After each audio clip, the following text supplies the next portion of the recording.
17-year-old Keith Granger had no expectations of a role in the Championship Stakes, but a hamstring injury sustained by Peter Shilton and the absence of Shilton's regular deputy means that the Southampton youth team goalkeeper now faces an Everton team praying to stay alive.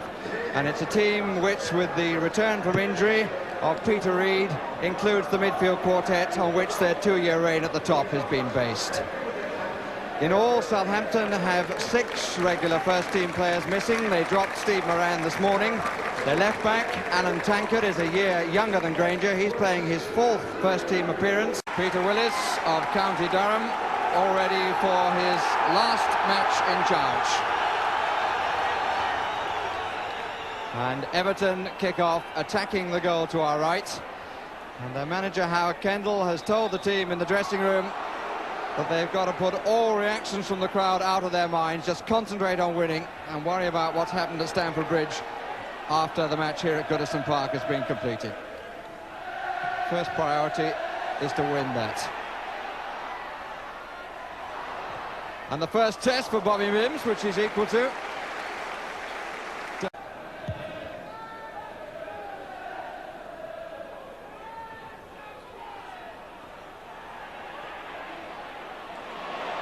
Bracewell, not a good ball.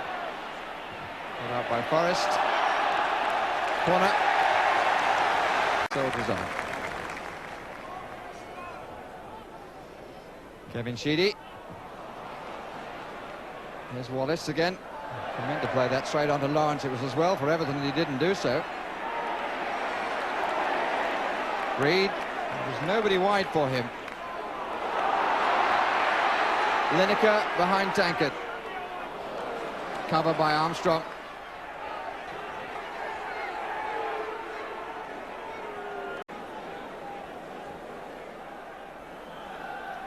Howard Kendall sitting in the stand, his face telling you absolutely nothing.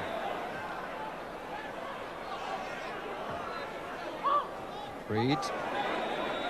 Free kick given for the use. Bracewell seems to have fully recovered now. He's moving quite comfortably. Just on the right of the area there, now moving back. Sharp! And off the line, and then finally in. And the man who scored it was Derek Mountfield. It was Armstrong who got it off the line. But really, I think when young Granger looks at that again, he will realise that it was a cross he should have come for, because from that moment on, when he didn't, he was a shot stopper. He got the one, Armstrong got to the second, but Mountfield following up, put it away.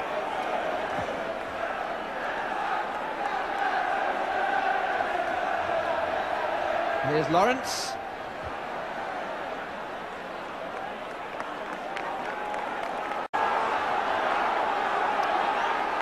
Stevens. Everton really have got what they needed. An early goal to settle the nerves.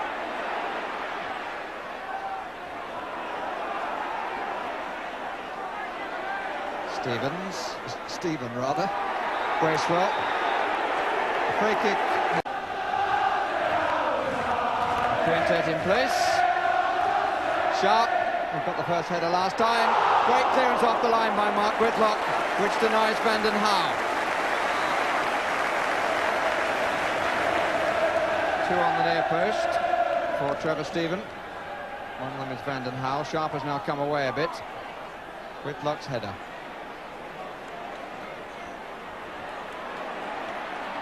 Stephen. Reid way over this side, but not quite there.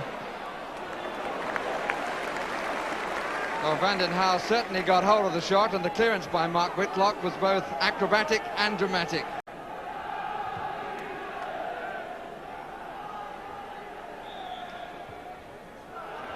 Free kick against Ratcliffe. Cockerell. Armstrong. Lawrence. Cockerell, they're appealing for offside. Lawrence! Oh, what a good strike! And a fine save. And it came all, really, the opportunity at least, as a result of Wallace's slip. Cockerell coming across the 6-yard area, comfortably taken by Mims. who's done so well in the Everton goal since taking over from the injured Neville Southall.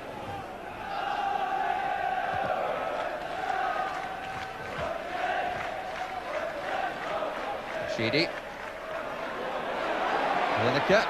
Whitlock was surprised to find him there. Two waiting in the middle. Stephen! Oh, classic!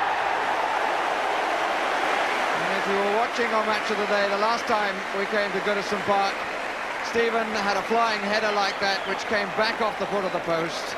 But on this occasion, from Lineker's cross, it went cleanly in. Everton 2, Southampton 0. And 29 minutes gone. And now surely this is a comfortable afternoon for the champions, at least until they hear what has happened at Stamford Bridge.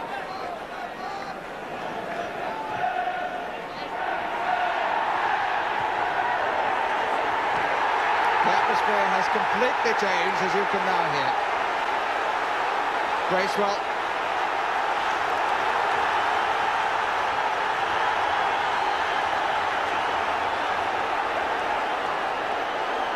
Stephen. Lineker. Goal number 35 of the season. And two in a matter of seconds past young Granger. Oh, the roar from the crowd being queried by Colin Harvey. Suffice it to say, it has nothing to do with the match here. The kick against Townsend. And I think he will now be booked.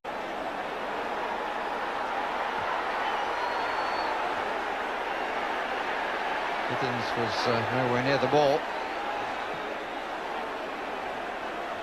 Stephen. Bracewell. And still, Lineker. Well, he didn't hit it quite truly. But he doesn't care, and neither do the crowd. His second. Everton's fourth. Good battling initially by Paul Bracewell. There was a moment when it seemed that Lineker got in the way, but in the finish he had done nothing of the sort. Just a brush of the ball and number 4.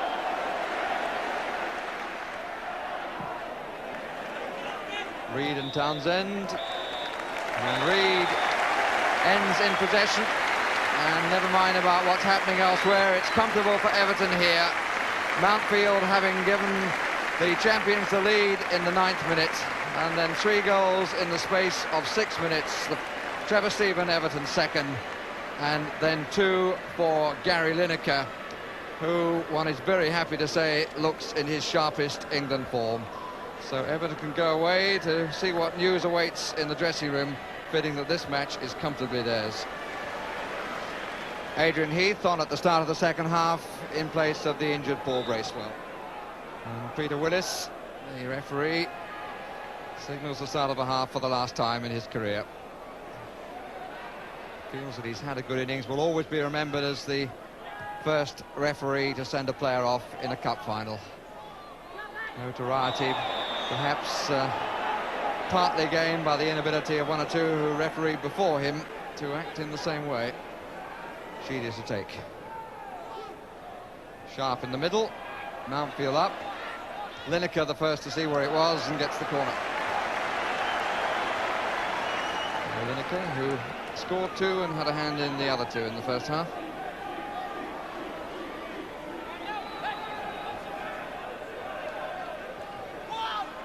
Stephen. Sheedy. Lineker.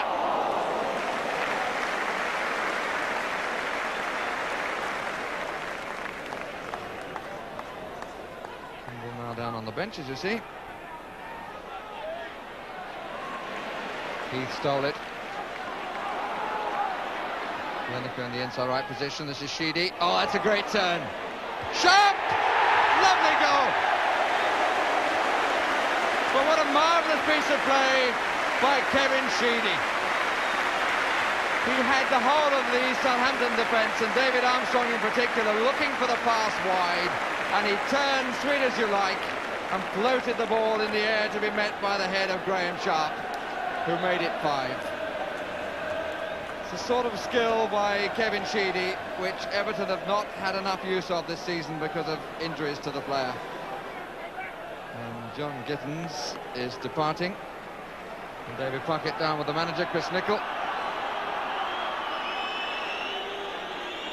Puckett to come on.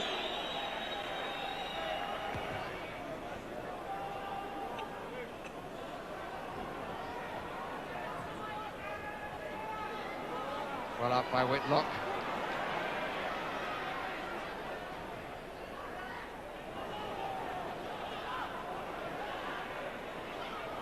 Heath asked a bit too much of Stephen. Wallace. Puckett wanted it. Wallace didn't want to give it to him. Does in the end. And Puckett scores.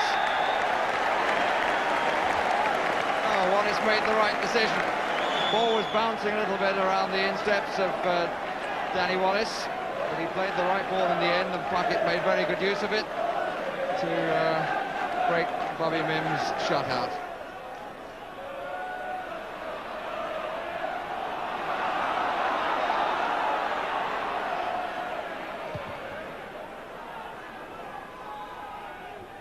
On by Sharp.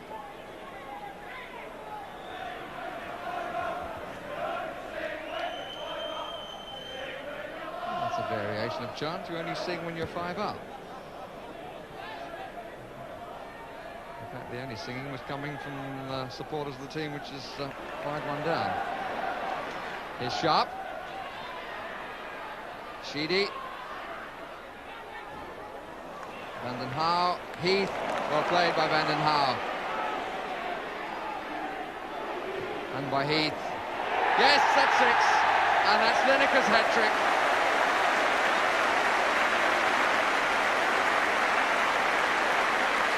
Good skill. Vanden Hauwe initially, then Heath getting away from Puckett. And Lineker in the middle. One of many headed goals this season completes his hat-trick.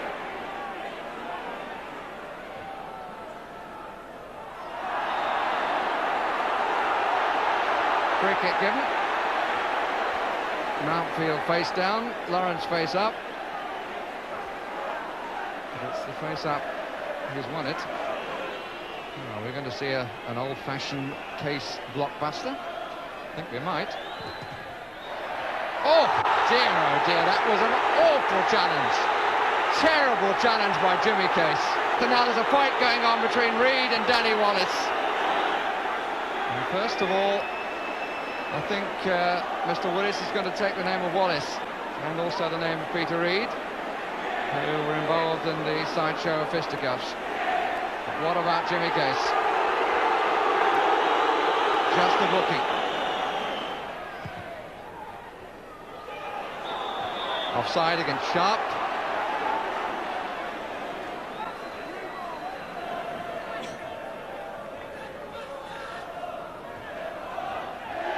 Case. Heath. Lineker waits to go, but he has no need to do more running. Howard Kendall goes to the dressing room to learn of the other scores that count, knowing that his side have done what he asked of them. They won by 6-1, 3 of them scored by Gary Lineker, the others by Mountfield, Trevor Stephen and Sharp. The most spectacular by Stephen, the most beautifully passed, the one by Sharp, thanks to Kevin Sheedy. A feast of goals from Goodison, and in fairness, I should point out that to all appearances, Mountfield's goal was handled, not headed, which you'll see as Armstrong's timely clearance off the line floats invitingly across the target. Well, it was the goal that got Everton off the mark, which was bad luck really for depleted Southampton. But that apart, no team could have done more than Everton there to clinch the title in front of their jubilant fans.